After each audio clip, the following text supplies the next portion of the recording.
السلام علیکم دوستو، آج کچھ ایسے بھی لوگ ہیں جن کو یہ بھی نہیں معلوم کہ ان کے باپ حضرت آدم علیہ السلام کے جسم میں روح کس طرف سے پھونکی گئی، دائیں سے یا سر سے یا بائیں سے۔ حدیث پاک میں آتا ہے، اور یہ حدیث ابن عباس، ابن مسعود اور کئی دوسرے اصحاب رسول اللہ صلی اللہ علیہ وسلم کے حوالے سے بیان کرتے ہیں کہ اللہ تعالیٰ نے پہلے جبرائیل علیہ السلام کو زمین پر بھیجا تھا تاکہ وہ وہاں سے تخلیق آدم کے لیے مٹی لائیں، لیکن زمین نے ان سے کہا کہ میں تم سے اللہ کی پناہ مانگتی ہوں، کیونکہ تم مجھ میں بہت سے نقائص نکال کر مجھے طرح طرح سے برا بتاؤ گے۔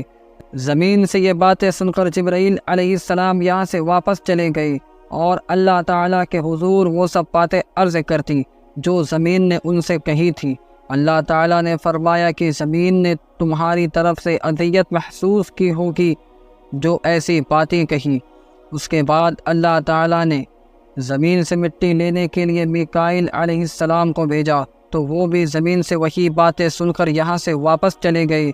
تو آخر میں اللہ تعالیٰ نے حضرت عزرائیل علیہ السلام کو بھیجا، لیکن انہوں نے زمین کو مذکورہ بلا باتیں سن کر کہا کہ وہ اس کی مٹی بہرحال لے کر جائیں گے، اور یہ بھی کہا کہ آئندہ نہ جانے مجھے تیری کتنے جز پر قبضہ جمانا پڑے گا۔ یہ کہہ کر انہوں نے جگہ جگہ سے مٹی لی اور اللہ تعالیٰ کے حضور پیش کر دی۔ اس کے بعد اسے اگرچہ گون کر یکساں کیا گیا، تاہم اس میں زمین کی مختلف طبعی خصوصیات باقی رہیں جو بنی آدم میں ان کے مختلف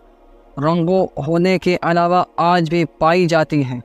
بہرکیف اللہ تعالیٰ نے زمین کے مختلف حصوں کی نرم مٹی کو گارے میں تبدیل فرما کر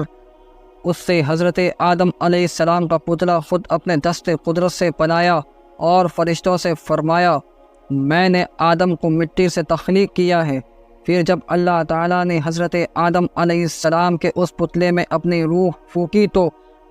اللہ تعالیٰ کے حکم پر تمام فرشتوں نے سوائے ابلیس کے سجدہ کیا۔ مذکورہ بلا راویوں کی روایت کردہ اس حدیث سے یہ بھی ظاہر ہوتا ہے کہ روح حضرت آدم علیہ السلام کے سر کی طرف سے پھونکی گئی تھی، جس سے ان کے دماغ میں روشنی آئی۔